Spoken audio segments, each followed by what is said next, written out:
I'm going to let Brendan actually introduce himself because he's going to do it way better than me. I think you're doing a wonderful job there.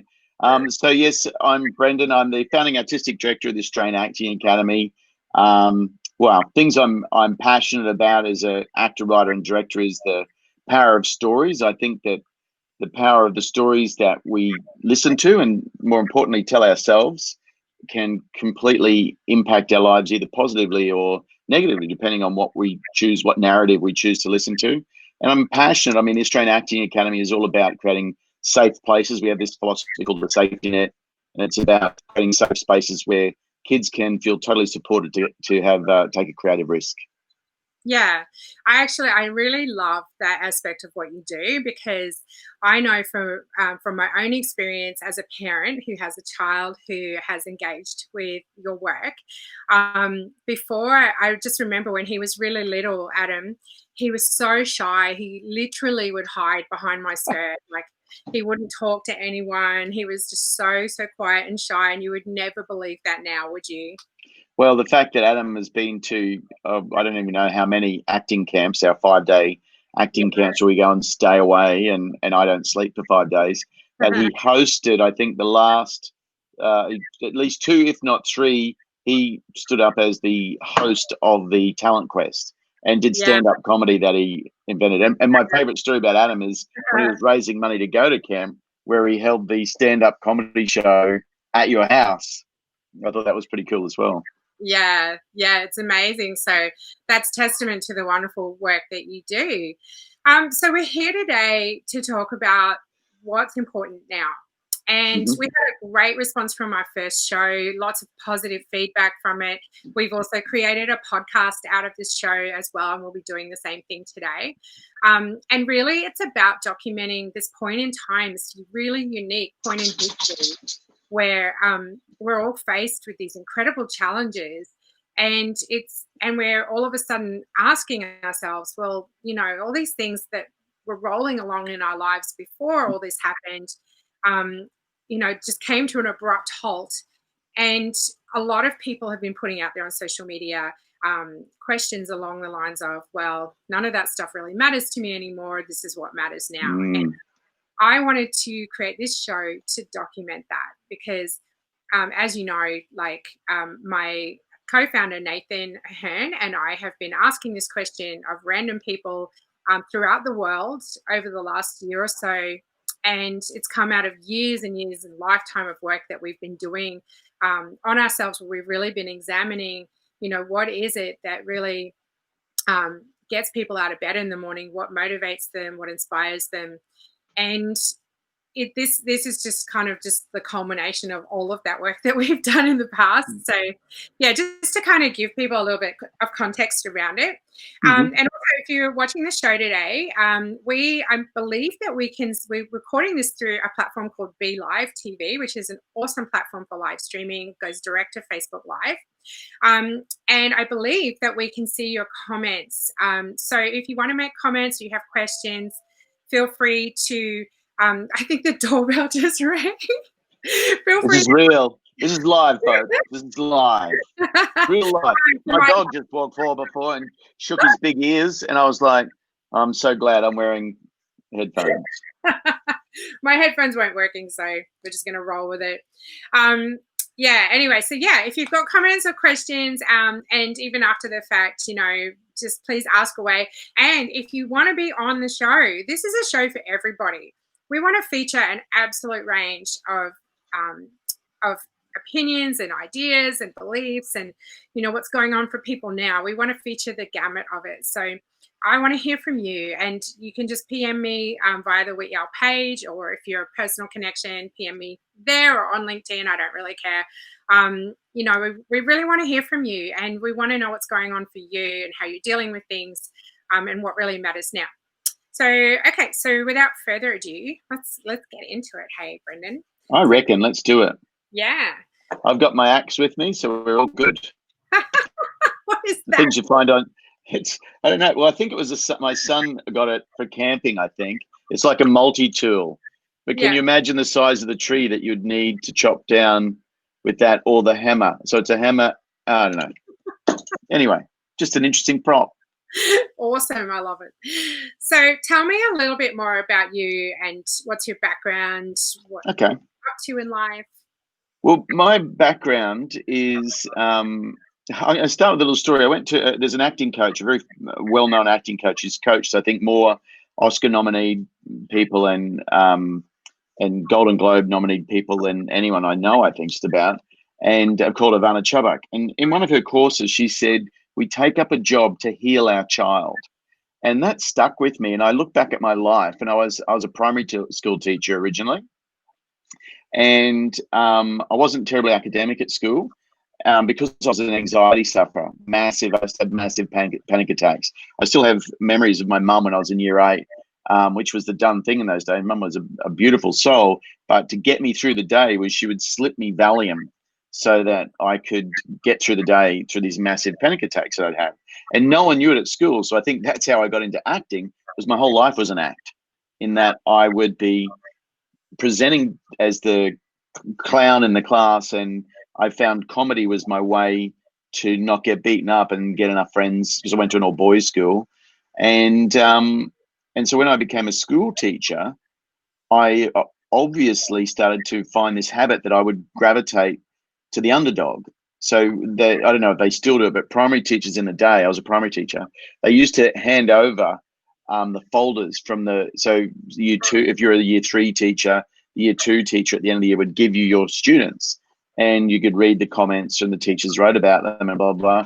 And I found myself, any kid that was getting like slammed or, this kid's a nightmare, or, these sorts of things, they'd be the ones that I'd gravitate to, and they'd be my like personal mission. And it wasn't out of being like, I don't want to paint myself as like Mother Teresa.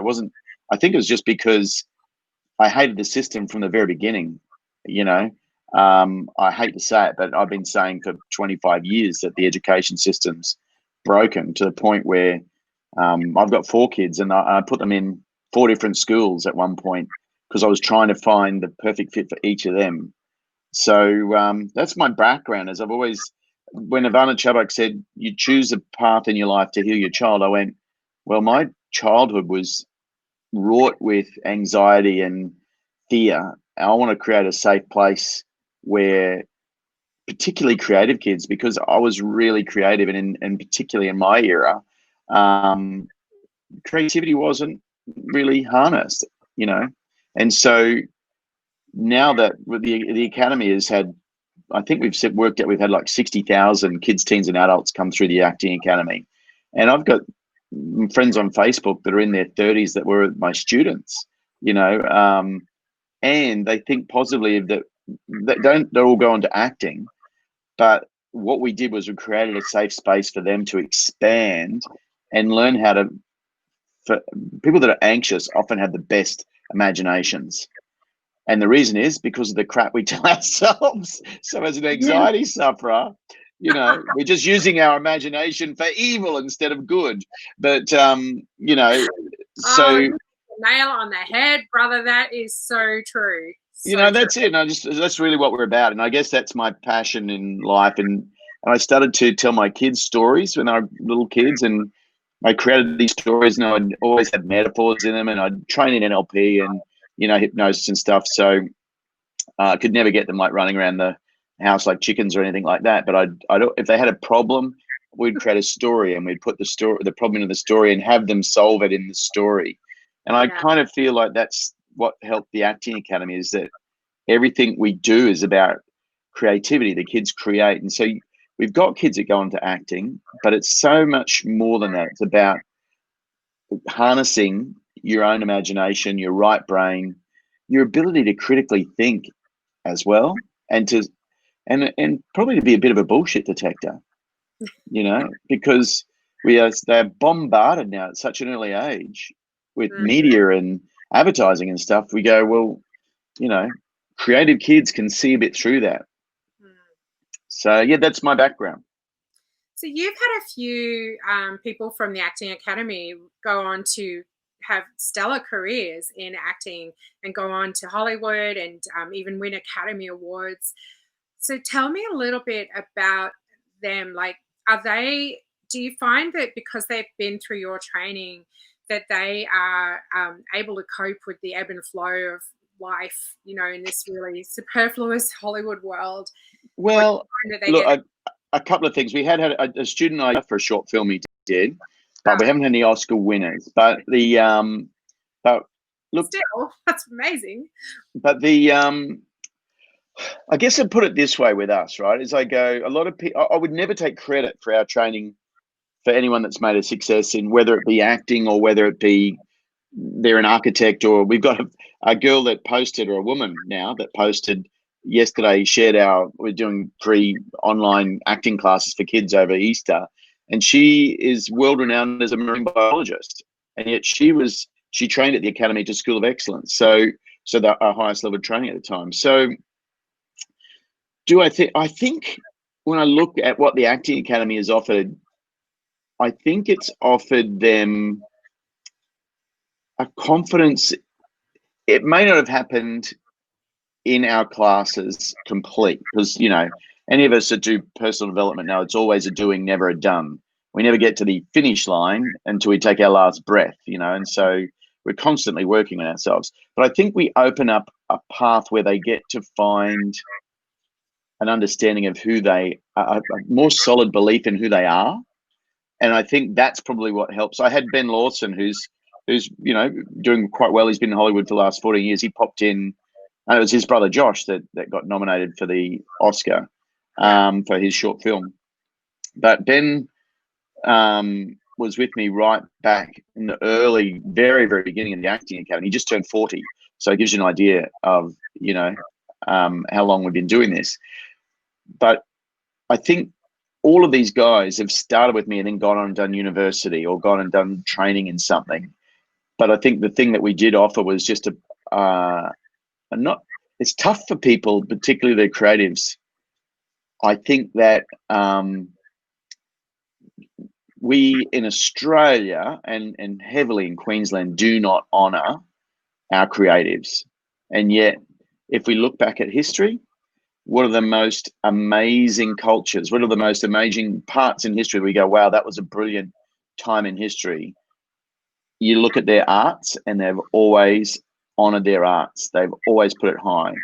And I guess the Academy became a place where these kids were training in whatever they were training in, acting or wherever their passion was. Like, as I said, the girl she came up to me at the end of acting and said, Brendan, I want to apologise because I don't want to be an actor. And I said, it's all right. She goes, I want to do marine biology. And I'm like, you have to apologise for being passionate about something. So I guess, Carolyn, it'll be that. It'll be the fact that there's a lot of subconscious training going on about believing in yourself and being like the safety net stands for totally supporting each other, creating safe spaces to take risk, right? Creative risks. And some people, when I ask the kids, particularly little kids, so who can explain what the safety net is? And they'll go, be kind to each other, and everyone hears it for what they want to hear it as. But at the end of the day, it's really helping people go, well, don't be an asshole. Let's look out for each other. Let's have a community where we champion each other, because the arts can be brutal as well. Where people, particularly in Queensland, I think sometimes hang on to their contacts in their network and are very precious because it's like a commodity. Whereas, that's a big answer for a little question. Yeah, it certainly is. And I'm really hearing that the arts and having a thriving arts culture is really, really important to you. Yeah, it is. And look, I've had a love-hate relationship with the arts. So the Academy started in 95, I think it was, 1995. And then in 2010, I closed it and I got a mini skip, and I threw everything from my directing, from newspaper clippings, I threw it all in the mini skip. And I just went, I honestly felt like the arts had just stabbed me in the back, used me up, because I had devoted my life, in my mind, very dramatic of me, but I devoted my life to the pursuit of arts, and particularly in Queensland. I wanted Queensland to be like Victoria and honour and support its artists, and just was never happening. And then anytime someone good would come along, they'd end up leaving for Sydney or Melbourne, and it was like that. I just couldn't take it anymore. In 2010, a series of bad business decisions and hiring the wrong people and abdicating all my responsibilities saw us lose everything financially as well. And so I went and did other things and started a film production company, and that didn't go so well, and did corporate training, and that was up and down. And then it was down in back in 2014, I directed a play for the Brisbane Anywhere Theatre Festival, then took it to the Melbourne Fringe.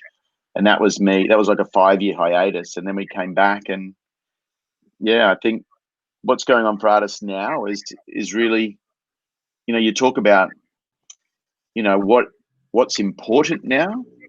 And I sit and watch the decimation of the arts in Australia, and it's beyond heartbreaking. It's actually almost unbelievable. And Ben Law, who a very well-known, public figure now, I guess, he's been on radio, he's written books. The series The Family Law was written about his book, and he's a past Academy student back in the day when he was a teenager in the Sunshine Coast. And he said something recently, and he went, while everyone's in isolation and they're at home and they're watching Netflix and Stan and Disney, and they're reading books and literature and listening to music, all to get through this, don't forget where that stuff came from. And I think that's the big missing for society even, is that I am flabbergasted that their conversation isn't had, but it's seen, in some regards, it's taken so much for granted. Yeah.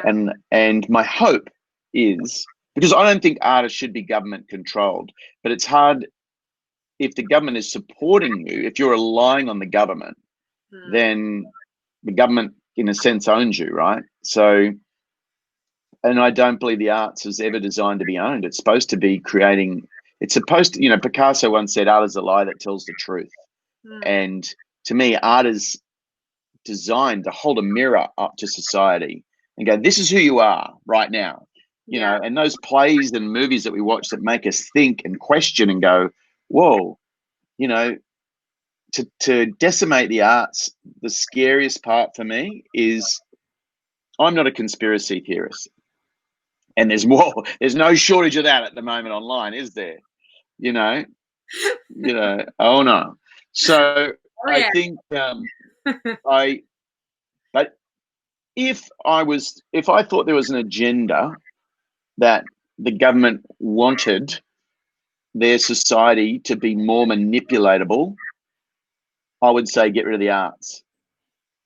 So it scares me a little in my soul to look and see the arts be so crushed, because if there is no arts, then we don't have critical thinkers. We just become yes people, and it's like, I think that's why I believe it's so important. And my hope is that the arts, like a phoenix from the ashes, right, rises somehow and discovers a way. But we need society to do that. Like if society can't see the value in the arts, then like we've had to go online with the Australian Acting Academy, and we were scared of doing that. We just spent about $20,000 in infrastructure, got a new building, put studios up. We'd had amazing growth last year. And the Academy was like back. We had a fantastic extension program, which is where all of our greatest achievement students come from. And then this happened, and we had to pivot in 3 days and go online. And we were scared. We were like, is this the end of us? Like, have we? And thankfully our community came to the party, and our extension stream is strong. They took to online incredibly. And so we are now trying to find ways to go, how do we perform online? Yeah. Because this might be 12 months, Yeah. But I would hate, that's probably my scariest thing. I just go, I've got friends who are painters, who are writers, who are filmmakers, musicians, who are actors, directors, stunt coordinators. It's like they just had the rug pulled out from under them. And no package. Like there's talk of something in the wind, and may it happen, but even more, part of me just goes, and this is being dramatic and romantic at the same time, I would really, really love for the arts to somehow rise, and just because the good thing that I think has come out of isolation is we've all softened. It's knocked some of the crap that we've been carrying around on us, and we've softened. And I just think if the arts could somehow connect with people now, it's like their armor is down a little bit, and maybe people would support them, and that's my hope. Yeah, yeah. I mean, you only have to look at, so pub choir is a really great example where they've pivoted to online, and it's so moving. Like the last one that I watched, I think had 6,000 people all recording parts of a song. And then they put it all together. It must have taken hours to put this thing together, like literally hours. And I was so moved. I was so moved by that. And I'm like, I want to be in the next one. And it's that we need to revision how we look at the arts. It's less of a performer audience thing and more of a let's do this together thing. I don't know. What do you think? I think so. I think the arts is for everyone. And I think everyone, like one of the things, I believe everyone can act. I think everyone can sing. And I believe everyone can write. And I think that where school has let us down is we are too comparative. You know, when I heard that the latest syllabus was going to have a definition of creativity to be marked, I was like, that's idiocy. Like, that's idiocy. The arts, you know, this need to measure everything and this need to quantify everything, it kills creativity. And I think it is. The arts is for everyone. And maybe we're a little guilty, you know, we've got the prestigious universities that it's really good to come from, and whether it's in music or acting or filmmaking, and the awards that, you know, that get people's attention. But I think that I think it needs to be, and you know what's a really good point you bring up. It's like if everyone embraced it, because been doing this for a long time. Parents, the amount of parents that call me and go, I have no idea where they get this from, because my wife and I aren't artistic at all. Yeah. And it's like, you know, so, you know, can you help us? It's almost like, you know, our child's a mutant, you know, what do we do with them? And it's like, maybe I'm noticing, you know, crazy little skits that parents are doing with their kids. Like the good part, like I got pork. Yeah. We did that. We had Daniel walk past. We were sitting downstairs. We'd set up all these props, and I'm just laughing because we were like, you know how like all this stuff going on. Like I'm not a conspiracy theorist either, and no offense to anybody who is, but you know how like every single thing that happens, somebody chimes in and says it's 5G, and so we did this skit where we were like, oh, it's 5G, it's 5G. And we thought it was really funny. It was probably really lame, but you know, it was just like this little thing. It was a bit like, who cares, you know, like, look, and I'm not against conspiracy theorists, because I think everything should be questioned. Everything should be questioned, you know, but it shouldn't be done with fear. We shouldn't be trying to strike fear. Like I always say to my students when they get afraid, fear and love can't share the same house.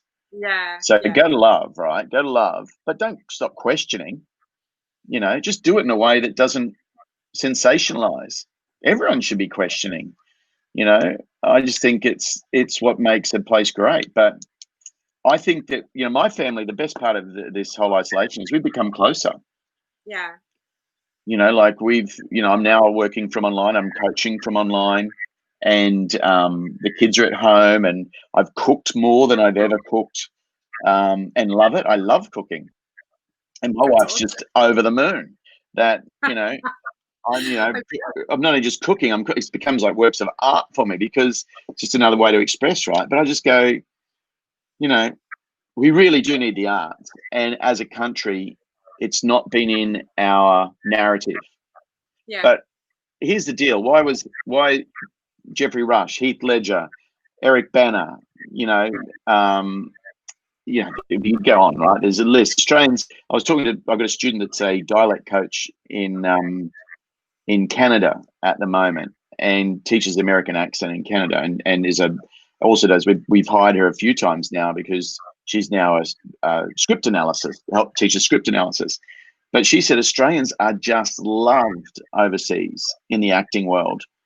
And I go, if I sit back at it, do you know a culture much better than ours where story, I mean, if the whole, the originals of this country don't have a written language and people used to criticize them, I admire them. I go, their whole history is through stories and dance. Yeah. And we live on this earth. We are on this part of the planet where this whole country is a story. And I just sit there and I go, man, we're all storytellers. Let's embrace that as a nation rather than be going, that before all this happened, I was watching arts die in high schools because of the latest ATAR, and it was like I used to get, we go out and do workshops as artists in residence, and I had, and I'm not even exaggerating this time, I had a drama teacher in tears going, I'm not sure if I can be a drama teacher anymore because I'm just not, they get one performance that they're being marked on, and they're doing PowerPoint presentations as part of their, and I just go, what are we doing?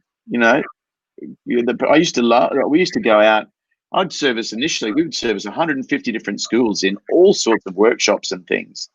And nowadays you go, hey, what about your grades 7, 8s and 9s? Do they need anything, or 10s? No, just help me with the year 11 and 12s. And it's like, there's no joy in creating.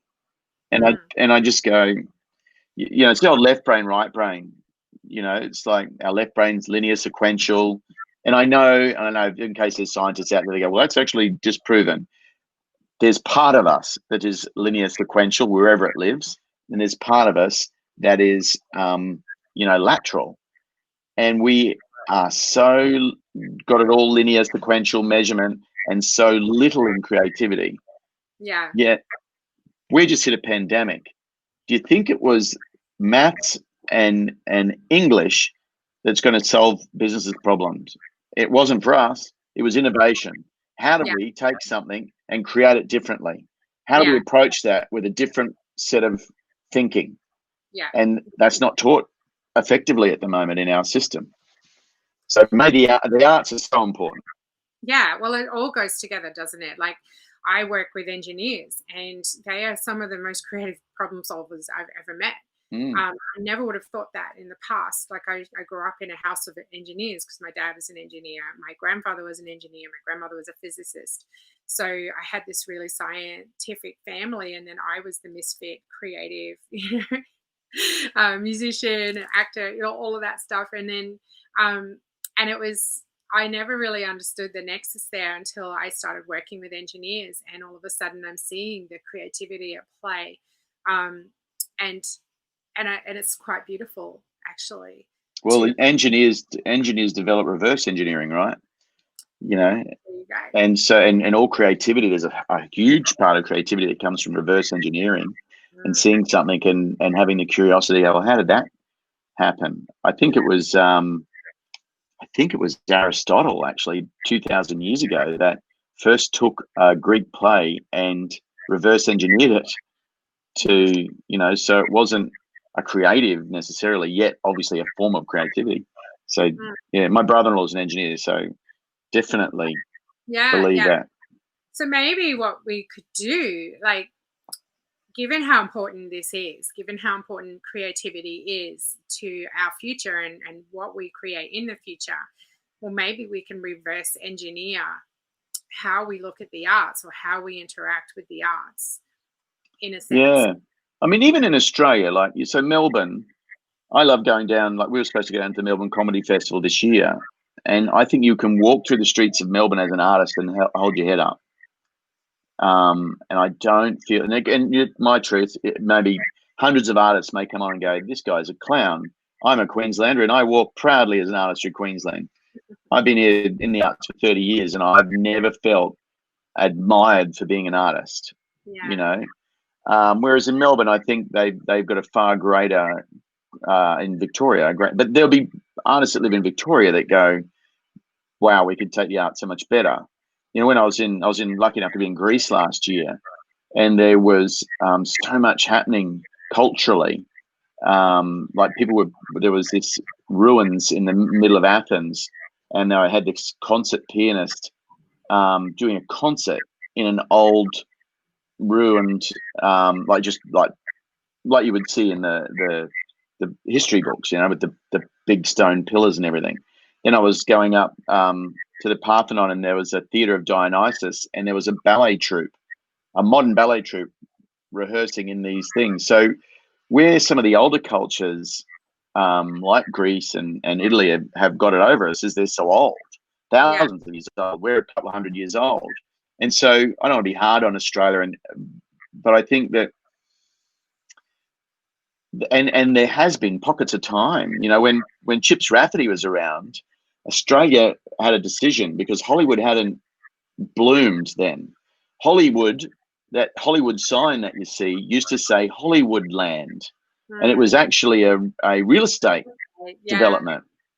And Hollywood, they just took the land off, and it became Hollywood, and it became like a suburb of Hollywood type thing. But we could, like Australia, could have been that, because in those days, you know, I think is the old movie Jeddah, I think it is, that Indigenous girl that tracks her, and then you got, as I said, the star Chips Rafferty, and yeah, that's an interesting thing because we were very young as a country, and yet we took to storytelling and the arts, and then somehow we lost it as an important thing. It's an interesting one, Carolyn. Like reverse engineering the arts, you'd almost need to find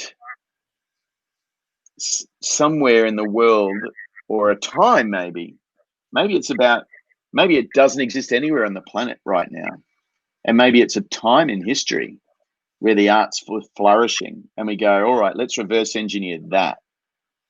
And I think there'd be a lot of people that are a lot smarter than me out there that would be probably already saying that the arts were always supported by philanthropy, right back to Shakespeare, you know, and there's not as much of that happening.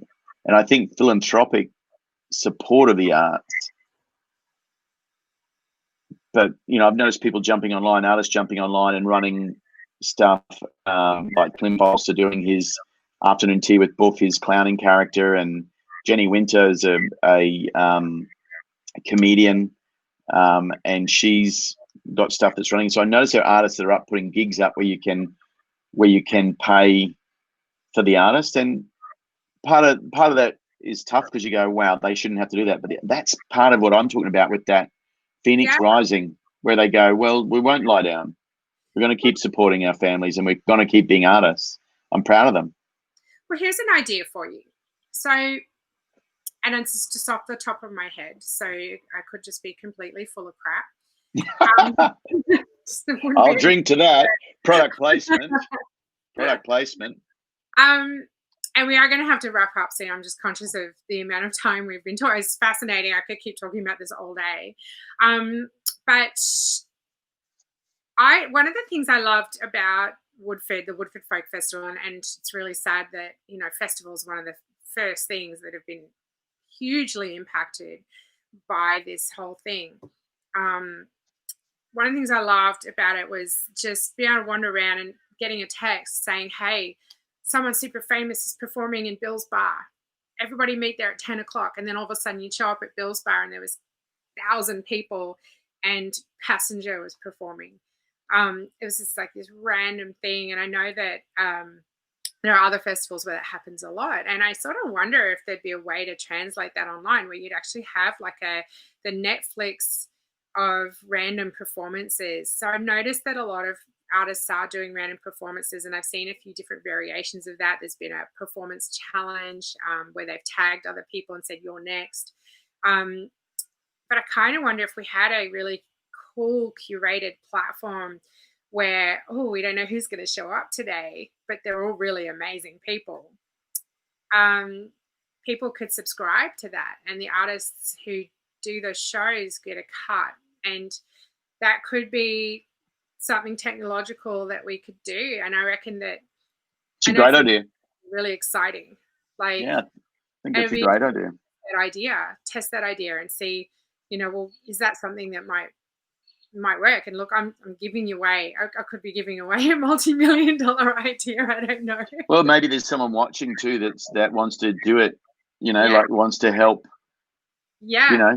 Get involved. I know that you'd want to get involved. I want to get involved. I want my students to get involved. And it would be, even if not every single person was like a superstar, but if every day, somewhere on the day was going to be a superstar, but you never really knew, and you got to, and it could even be like a pay, sing for your dinner type thing where people could pay a small price for the platform, but they then can give like tips, if you like, or throw money in the hat of the performance, and maybe the famous person who probably doesn't need the money necessarily can give theirs to either a charity or to the artist, like to create a fund, a slush fund for artists who some of them are in pretty dark spaces right now.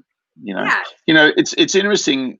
The good thing that's come out of online for us is that I had a boy yesterday he's on the spectrum, and I noticed we were having a teacher debrief after our class because we had like 76 kids in this class. So we have our smaller classes that are our learning classes, and we've created these things called town halls that we give away for free at the moment, so that people have got a chance to be with their creative tribe, and we're just getting such lovely messages of support with it. And this, we're having a teacher debrief, and I've noticed, I looked at the participants, and there was a boy that had turned his microphone and his camera off.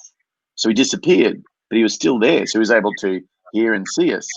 And I had to say, hey, dude, I didn't know really who it was. I at the time, hey, dude, you need to leave now. We'll see you next week, because we've got 3 classes next week for free as well for people doing. And then he popped on and he said, hi, can I just say one thing before I go? Just say one thing. And I said, sure, buddy. What do you want to say? And he goes, I just wanted to say thank you. I want to say thank you to you, Brendan, and to you, Chelsea, and to you, Molly, and to you, Chris, and went through all our coaches individually. And he said, I want to thank you for creating this place because I feel really loved here, and thank you. Aww. Bye. See you next week. Brought tears up. So, beautiful. Who knows what we could get out of this? Maybe it will just unplug us enough from the matrix to get back together and be humans and start loving each other a little bit more. Okay. So I want to wrap up, but I want you to share with me what you think out of this you want to keep. Like, what is going to be important to you going forward? Okay. Accessibility, like the fact that now kids in rural areas who never had the arts given to them can come onto our classes and get the same love that Adam, your boy, got, and the same support. So there's that. I want to keep that. I'll never stop doing online acting training now because that's making it accessible to people that never had it before. Personally, I want to keep family connection, and the need to strive isn't as strong now. It's like, I don't know, I just feel there's more being. I want to keep that, that sense of just being a human being and being with the kids and cooking and sitting in the sun. Like this morning I had my shower and I did my meditation in my shower, and then I just went and sat in the sun for 10 minutes, and just feeling the sun on your skin. I don't care so much about isolate. I know I'm an extrovert, but I'm actually loving the unplugging, and I want to try and keep that a little bit as well. Yeah. Wow. That's really cool. And I totally resonate with that because I kind of set up a little kind of morning tea table in the corner of my back deck. So I'm working on my back deck and I've got all my computer screens set up and everything. And I just wanted to kind of just not be constantly sitting in front of my computer screen. So I set up this little kind of nook in the side there in the sunlight So I totally get what you're saying. And yeah, and I think that is really awesome because a lot of people, we rush through life and we don't just take the time just to be in the moment and appreciate what we actually have right now. So that's a wonderful note to end on, Brendan. Thank you so much. Thank you. I've had fun. It's been good. And good Yeah, luck with this. As you know, you're creating his story, but you should be calling it her story, I guess. Yeah. her and his story. Yeah, Yeah. look, it's so eye-opening and it's so wonderful to have these conversations. I'm really looking forward to the next one, which I think will be on Monday afternoon at 4 p.m. Awesome. And yeah, it's just such a pleasure to share in ideas, and we should definitely catch up about that idea. Yeah. I think that has legs. I'll talk to Nathan about it too. He's the numbers guy, the innovation king. And we both love innovation, which is partly why we're doing this. And yeah, just looking at, well, we're okay. Well, these things are happening, and this stuff is not great. But where are the opportunities, and how can we engage with people in a way that really works for them with everything that's going on right now? So yeah. there's an opportunity there, and it's a bit of a challenge, but I reckon you're up for it. What do you reckon? Well, I think so. I think that, I think artists have been fighting their whole lives, and that they're probably more prepared in some ways than anyone to go through hardship because they've been doing it since they're a creative kid. So if anyone's going to pull us out of this and find a new way to connect us, it'll be artists. That's my say. I totally agree. Wonderful. Well, thank you so much for being Pleasure. It has been my pleasure too, and I will catch up with you again real soon. No worries. Love your family and stay safe. You too. Say good day to Adam for us. I will definitely. And yeah, just rock on and have the most awesome weekend. You too. Bye. Bye.